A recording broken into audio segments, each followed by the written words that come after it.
बस पानी गरम थी जाए पछी एमां चॉकलेट व्हाइट अने डार्क चॉकलेट एना कटका करीने तपेलीमां भरीने मूकवाना छे એટલે ઓગળવા માટે।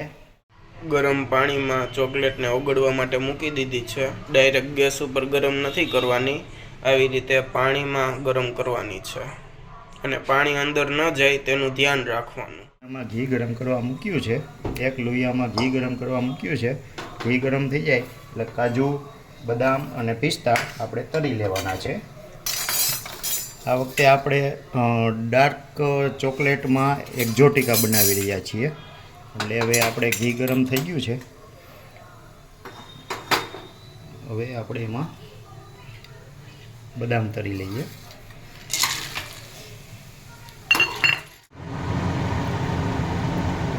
આપણા બદામ વ્યવસ્થિત ઘીમાં શેકાઈ ગયા છે એટલે તળ્યા છે આમ તો કટકાને।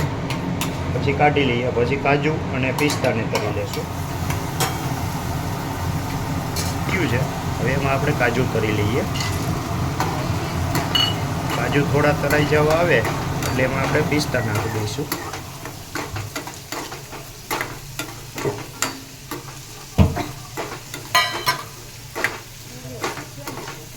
વાહે આપણા કાજુ અને પિસ્તા વ્યવસ્થિત ઘીમાં તળાઈ ગયા છે।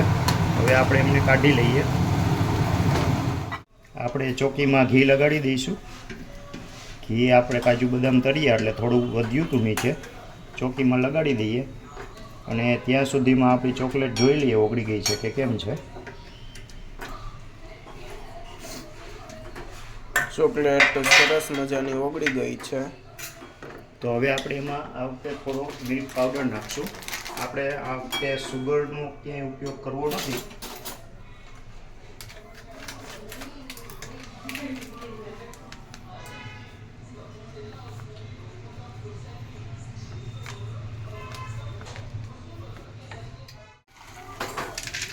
હવે આપણે એક્ઝોટિકા બનાવવા માટે કાજુ બદામને પાથરી દઈશું।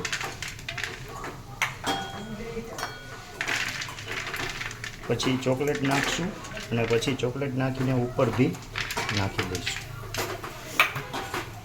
નાખ દો ને ચોકલેટ।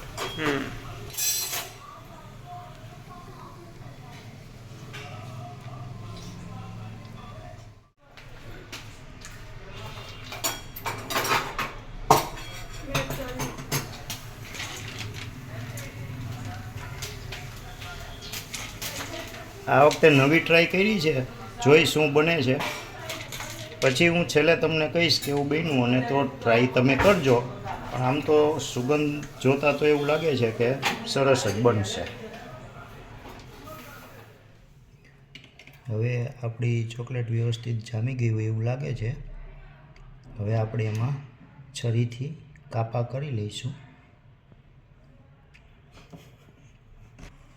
બહુ જામવા નથી દેવાની, મારે સહેજ વધારે જામી ગઈ છે। મીડિયમ હોય ત્યાં જ કાપા કરી લેવા, કારણ કે ત્રાસી જાય છે, પણ વાંધો નહીં। હવે